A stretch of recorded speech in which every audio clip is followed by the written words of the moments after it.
आज की दोस्तों हमारी कहानी होने वाली है जब हनुमान से हारे शनि। शनि के नाम से ही हर व्यक्ति डरने लगता है। शनि की दशा एक बार शुरू हो जाती है तो 7.5 साल बाद ही पीछा छोड़ती है। लेकिन हनुमान भक्तों को शनि से डरने की तनिक भी ज़रूरत नहीं। शनि ने हनुमान को भी डराना चाहा, लेकिन मुंह की खानी पड़ी। आइए जानें कैसे। महान पराक्रमी हनुमान अमर हैं। पवन पुत्र हनुमान रघुकुल के कुमारों के कहने से प्रतिदिन अपनी आत्मकथा का कोई भाग सुनाया करते थे। उन्होंने कहा कि मैं एक बार संध्या समय अपने आराध्य श्री राम का स्मरण करने लगा तो उसी समय ग्रहों में पाप ग्रह मंदगति सूर्यपुत्र शनिदेव पधारे। वह अत्यंत कृष्ण वर्ण के भीषणाकार थे। वह अपना सिर प्राय झुकाए रखते हैं, जिस पर अपनी दृष्टि डालते हैं वह अवश्य नष्ट हो जाता है। शनिदेव हनुमान के बाहुबल और पराक्रम को नहीं जानते थे। हनुमान ने उन्हें लंका में 10 ग्रीव के बंधन से मुक्त किया था। वह हनुमान जी से विनयपूर्वक किंतु कर्कश स्वर में बोले, हनुमान जी, मैं आपको सावधान करने आया हूँ। त्रेता की बात दूसरी थी, अब कलयुग प्रारंभ हो गया है। भगवान वासुदेव ने जिस क्षण अपनी अवतार लीला का समापन किया, उसी क्षण से पृथ्वी पर कली का प्रभुत्व हो गया। यह कलयुग की एक कहानी है। इस युग में आपका शरीर दुर्लभ और मेरा बहुत बलिष्ठ हो गया है। अब आप मेरी 7.5 की दशा प्रभावी हो गई है। मैं आपके शरीर पर आकर अपना आ रहा हूँ। शनिदेव को इस बात का तनिक भी ज्ञान नहीं था कि रघुनाथ के चरणाश्रितों पर काल का प्रभाव नहीं होता। करुणा निधान जिनके हृदय में एक क्षण को भी आ जाते हैं, काल की काल वहाँ सर्वथा निष्प्रभावी हो जाती है।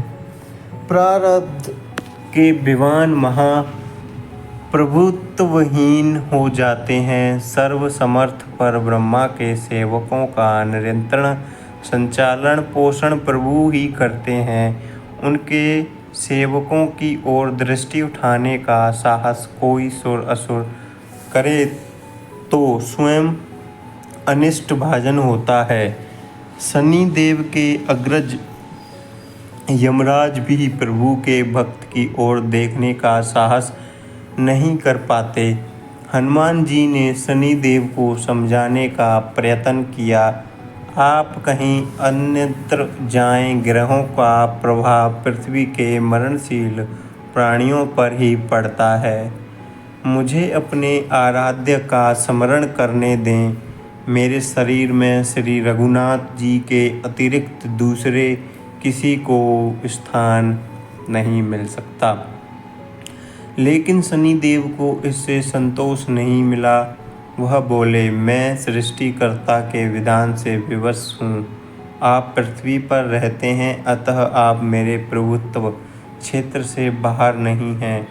पूरे 22.5 वर्ष व्यतीत होने पर 7.5 वर्ष के अंतर से 2.5 वर्ष के लिए मेरा प्रभाव प्राणी पर पड़ता है, किंतु यह गौण प्रभाव है। आप पर मेरी 7.5 आज इसी समय से प्रभावी हो रही हो। मैं आपके शरीर पर आ रहा हूँ, इसे आप टाल नहीं सकते। पर हनुमान जी कहते हैं जब आपको आना ही है तो आइए। अच्छा होता कि आम मुझ वृद्ध को छोड़ ही देते। फिर शनिदेव कहते हैं कलयुग में पृथ्वी पर देवता या उपदेवता किसी को नहीं रहना चाहिए। सबको अपना आवास सूक्ष्म लोकों में रखना चाहिए। जो पृथ्वी पर रहेगा वह कलयुग के प्रभाव में रहेगा और उसे मेरी पीड़ा भोगनी पड़ेगी। और ग्रहों में मुझे अपने अग्रज यम का कार्य मिला है। मैं मुख्य मारक ग्रह हूँ और मृत्यु के सबसे निकट वृद्ध होते हैं, अतः मैं वृद्धों को कैसे छोड़ सकता हूँ। हनुमान जी पूछते हैं आप मेरे शरीर पर कहाँ बैठने आ रहे हैं।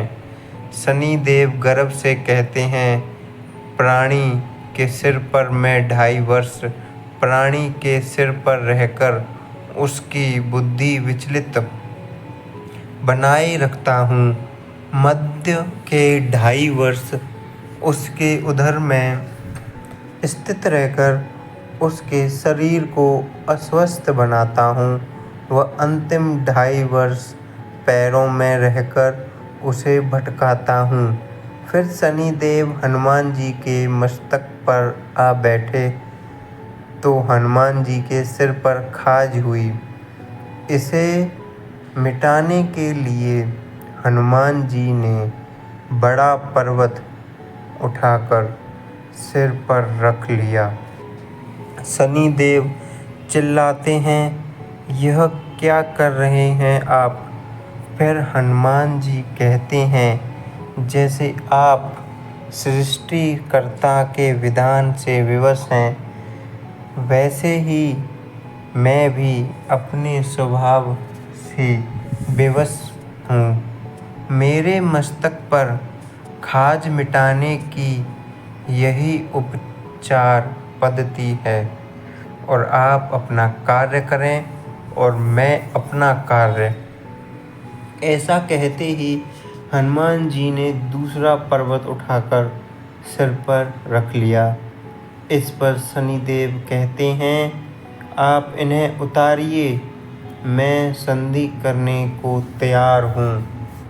उनको इतना कहते ही हनुमान जी ने तीसरा पर्वत उठाकर सिर पर रख लिया तो शनिदेव चिल्लाकर कहते हैं मैं आपके समीप नहीं आऊँगा। फिर भी हनुमान जी नहीं माने और चौथा पर्वत उठाकर सिर पर रख लिया। शनिदेव फिर चिल्लाते हैं पवन कुमार त्राहि माम ताहि माम। रामदूत आज्ञाय नमः। मैं उसको भी पीड़ित नहीं करूँगा जो आपका श्रवण करेगा। मुझे उतर जाने का अवसर दें। हनुमान जी कहते हैं बहुत शीघ्रता की, अभी तो 5वां पर्वत बाकी है। और इतने में ही शनि मेरे पैरों में गिर गए और कहा मैं सदैव आपको दिए वचनों को स्मरण रखूँगा। आघात के उपचार के लिए शनिदेव तेल मांगने लगे।